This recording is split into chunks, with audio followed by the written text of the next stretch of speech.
Thank you for being here and sharing some of your memories with us. My pleasure. Your love of music is something that you shared with your cousin, No doubt. Whitney. And I couldn't help but notice as we were running that piece, you were looking too.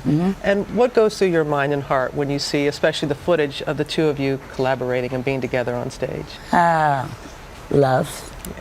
Yeah. Total family. I mean, she basically was the little girl I never had. You know, I have two sons, and so she and my other little cousin, Felicia, were my two little girls.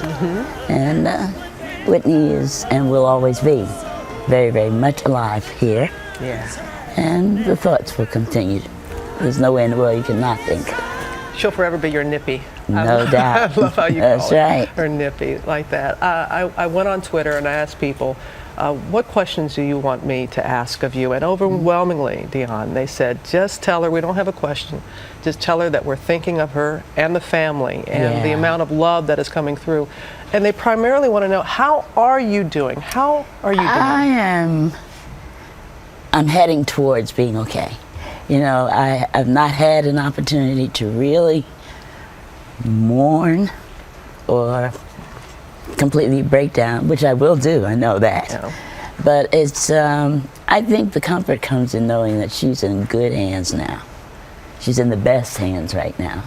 She has greeted and has been greeted not only by the Heavenly Father, but my mother, her aunts and uncles, her father, her grandmother, her grandfather. So she's been looked after very well right now. All those that went before her. That's right. You were waiting. My mom, we always used to sing the song at services, when we all get to heaven, what a day of rejoicing that will be. And great concern about your aunt, Sissy. Yes, Sissy. How is she coping? Sissy, I am so proud of her. She's really holding up so very well. She has her moments, of course, and will continue to have her moments. But she has, I think she's come to terms with it just about now. The realization that it actually happened. And it's going to take quite a bit of time. I know I went through it with my mother when my brother passed. Remember that. So it's not an easy thing for a parent to lose a baby, you know. I think you'd probably find me in a straitjacket somewhere, one of my babies. A lot of people feel that she's doing okay. In fact, I'm going to go see her when I leave you. Well, please give her our love. I will do that. When was the last time that you talked to Whitney? I spoke to Whitney the day that she passed. Spoke to her that morning. And she, you're here, aren't you? I said, yeah, I'm here, because she had called me at home in Jersey. You're coming to the party, aren't you? You're talking about Clive Davis's pre-Grammy party in L.A. I said, yeah, I'm going to be there. She says, thank you. I want you to be here. You got to be here for me. I said, yeah, no, I'm always there for you. And I spoke to her that afternoon once I landed in L.A. And that was it. She was so up and ready and happy, and she had everything in the world to live for. You know, she had a new film that was Sparkle. her absolute dream to make and do, and completed that, thank God.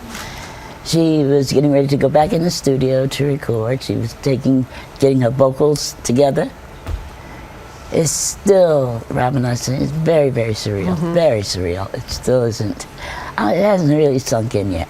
And the fact that you talked to her just hours before, and just a lot of concern also about Bobby Christina, her daughter. Absolutely. And there was overnight news that the estate will go to her, so we know financially she will be supported, but emotionally, does she have the things to help her? Of course, and that's the one thing I love about my family. We are family.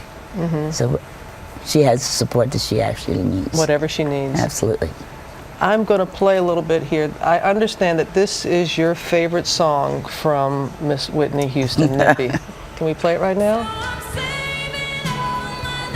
Is that it? That's it. Can we get a Kleenex from Miss Ward, please? Thank you. Yeah. What is it about this song? Her first one.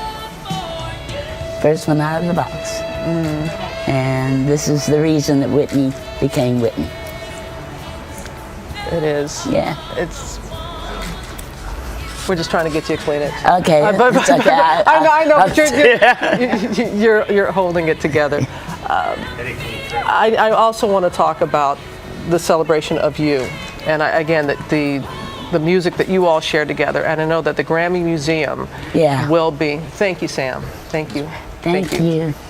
That the Grammy Museum is going to be celebrating 50 years of your music.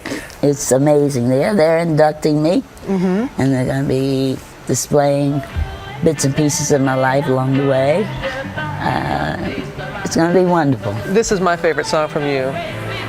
San Jose. Yeah, that was one question also on Twitter. As a joke, they said, would you please ask her, does she know the way to San Jose? I finally found it, yes. People are always asking me that. Yeah. Well, please, thank you for being here and sharing your love. Absolutely. And just know that we continue to lift you up and give Sissy Please, just keep us all in prayer. I know, and you're going to be you're recording, right? I am in the studio right now recording. We're doing a commemorative 50th anniversary CD. It's a very interesting concept. We're going to take you through my life musically and do a couple of things that you have never heard before. We're going to have you back, and you're going to sing for us. You're going to sing for us next time. Of course I will. Thank you, Miss Ward. My pleasure. Continue blessings.